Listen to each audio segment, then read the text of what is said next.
Hello everyone and welcome back sa aking YouTube channel. At guys, sa lahat ng hindi pa nakapag-subscribe guys, please mag-subscribe na kayo sa aking YouTube channel.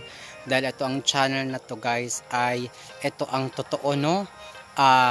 Open discussion to. Walang mekos-mekos, wala tayong papanigan. Tayo ay nasa katotohanan lang. So, mag-subscribe na kayo guys para alamin natin ang mga bagay-bagay pagdating sa pageantry no. So, lalong-lalo na sa Miss Universe para ano ba ang mga dapat gawin, ano ba ang mga expectation natin. So, this time guys, no, meron lang akong tatalakayin 10 realities about Miss Universe, no. So, para darating ang 2024 dahil tuloy pa rin naman ang pagpapadala natin ng kandidata sa Miss Universe, no. So, but at least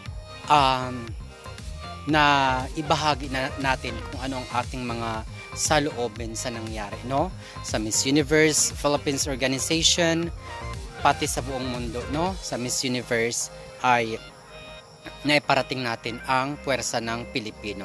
So ang desisyon noon ay nasa mga stakeholders na lang. So ito na nga, let's focus sa atin lang no, sa ating mga Pilipino. So ito na, dahil ang Miss Universe 2024 ay gagawin sa Mexico. First point, Telemundo, no? So, ano bang in-expect? Huwag tayo masyadong mag-expect dahil Latin country pa rin ang gaganapin ang Miss Universe 2024 para hindi tayo masaktan sa huli. Pangalawa, kung ang mga Latina majority sa mga ang mga majority sa mga judges ay Latina pa rin, alam nyo na. So, less expectation, less pain. Diba? Ganun lang yon. Now, the owner is Atay National. So, naipakita niya na ang kanyang true color, no? So, ayun na nga guys, naipakita niya na ang kanyang true color, true identity, no? Na talagang ayaw niya sa Philippine candidate. Kaya lang, wala siyang choice, no, dahil sobrang galing nung ipinakita ni Michelle Marquez D.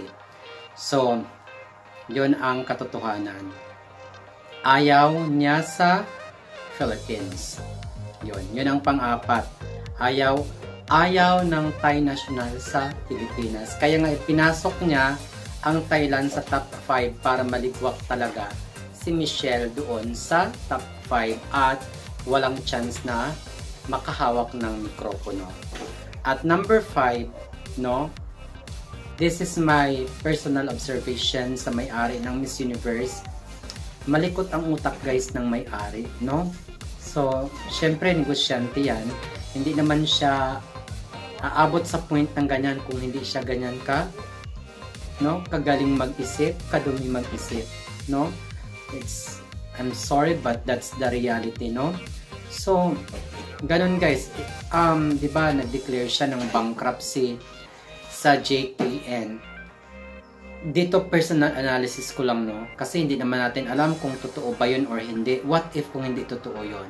At ang point lang niya is mag-attract para naiisipin ng mga tao na bankrupt, kaya full support no. Mag-spend tayo ng pera through voting and so on and so forth, no, in support sa Miss Universe organization. So, naisahan tayo. So, ganun guys. Ganun ako guys mag-isip, no. Kaya, kalma lang tayo mga kababayan ko, no. So, mamaya sa panghuling salita ko, I would tell everything, no, para sa mga dapat gawin talaga natin. So, pang-anim, bahala na ang Miss Universe Philippines. Total, wala naman silang aksyon na ginawa. Yung director, na iparating natin ang ating mga saloobin at tuloy pa rin, bahala na siya, no? So, ganun lang guys.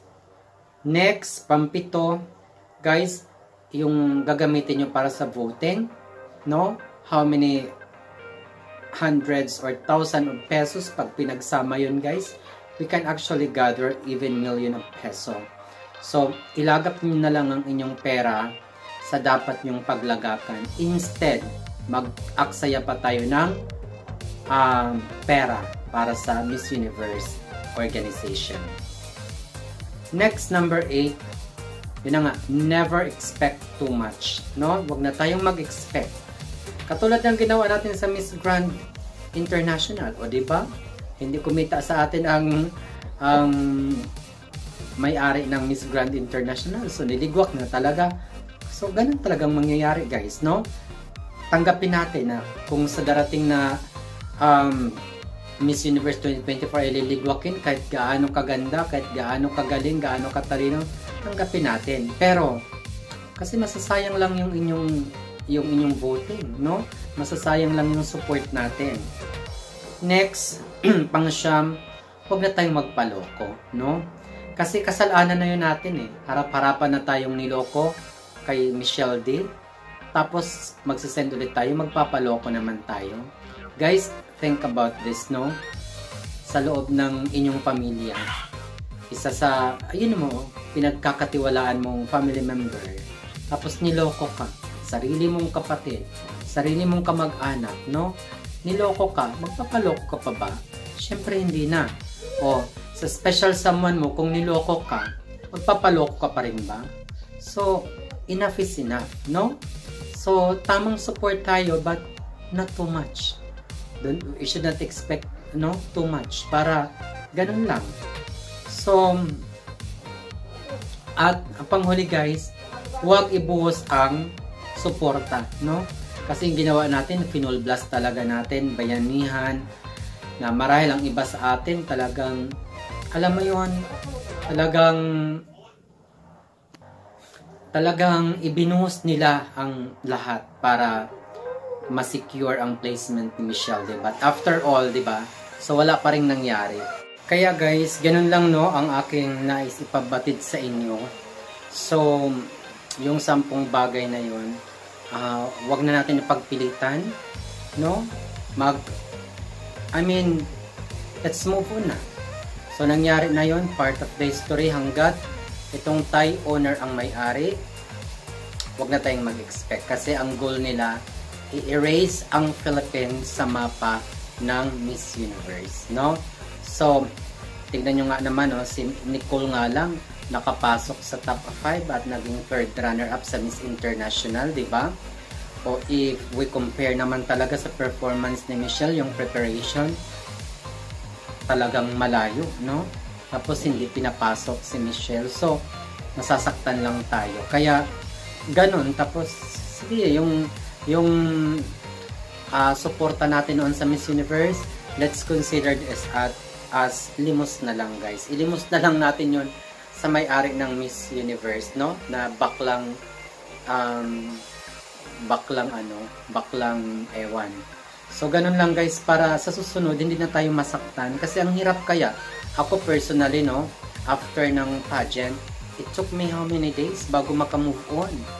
Kasi, I've been watching, I've been observing different pageantry many years ago. Kaya alam ko na. Kaya nga most of my predictions nagkatotoo eh. Kasi kahit pa paano marunong eh. Marunong tayo no? So marunong tayo tumingin kahit ikaw, kahit hindi ka pageant lover, alam mo eh kung sinong nag-excel yung gabi na yon. Kaya lang talaga, kahit anong gawin natin, kapag mayroon talagang obstacle or barrier, no? Wala talaga. Kasi, mayroon siyang sariling agenda. The end of the day, siyang may-ari. Oh, diba? Magic ang ginawa. Magic ang ginawa sa Thailand na nakapasok. So, ganun lang guys, no? So, we can move on kasi sayang lang din yung oras, no? Kaya ako, bihira na lang din ako vlog about sa Miss Universe, no? Hindi katulad nung nakaraan na, kasi binigyan natin ng chance. Sabi ko nga, kapag dinaya yung ating kandidata, doon natin siya binumbahay. Nabomba na natin siya. Naging famous na siya. Hayaan na lang natin, guys, no? Yung multong niya sarili ang hahabol sa kanya. Pag nakita niya na mga Filipino, less support na, gayahin natin yung mga ginagawa sa Europe, yung mga kandidata nila. Di mag-send tayo ng candidate. Ganun lang, no? Huwag na tayong magpataylunod sa suporta kasi dadayain lang din tayo. Yung goal niya yun, ha? ligwakin na ang Pilipinas sa Miss Universe. Kung maaari lang, hindi na papasukin kahit sa semi-final, gagawin niya yun. Kaya lang, sa performance na pinakita ni Michelle at having that numerous awards, lalong alam mo yun. So, ganun na lang guys, no? At iiwanan ko pa rin sa inyo. Kayo rin mismo magdesisyon. Ako nandito lang as a representation, no? I'm sharing my thoughts. I'm sharing my ideas. Kasi eto talaga guys ang posibleng mangyayari. Now, kung maramdaman ng laylo tayong Pilipinas, tingnan mong nangyari sa kay Nawat, di ba? Simpleng okray lang sa kanya ni MJ. Bakit niya pinatulan? Kasi nga, nawala na siya ng kita sa atin mga Pilipino. Sabihin, may franchising fee. Di magsasawa rin yung franchiser na sa Pilipinas. Kung hindi rin siya kikita, malulugi pa siya, no? Ganun lang. At least, may iba pa tayong pageant na dapat pagtuunan. Like, sinasabi ko nga, Miss Earth. Na alam natin, kahit sariling atin ang humahawak, kahit, Philippines ang humahawak ng pageant na to. Pero, legit, walang dayaan. Kaya naman, mas madami ang kandidata. So, dito tayo magbayanihan kung kailanganin ng Miss Earth ang tulong natin ng mga Filipino. Why not? Kasi ang Miss Earth, wala sa history nila ang nagluluto. Ito lang yung mga inggitera nating mga kapitbahay na Gina G, no? Bitter talaga sa Pilipinas. So, at least sa buong mundo alam na tayo, Philippines is Philippines. No matter what happens. Kahit hindi tayo kahit walang pera-perang labanan na yung mga voting-voting na yan, ipadala natin ang kandidata natin, hanggang doon lang. Huwag na tayong mag-sobra-sobrang buhos talaga, tapos after all, di ba? Yung parang nag-invest kasi isang bagay na grabe yung in-invest mo, tapos, di ba, nagkaroon ng anomaly, na-scam ka. So, it breaks our hearts. So, ganun lang guys. Sana guys, meron na naman tayong natutunan sa araw na ito. At again, sa mga hindi pa nakapag-subscribe, please subscribe to my YouTube channel. Bye and have a wonderful day.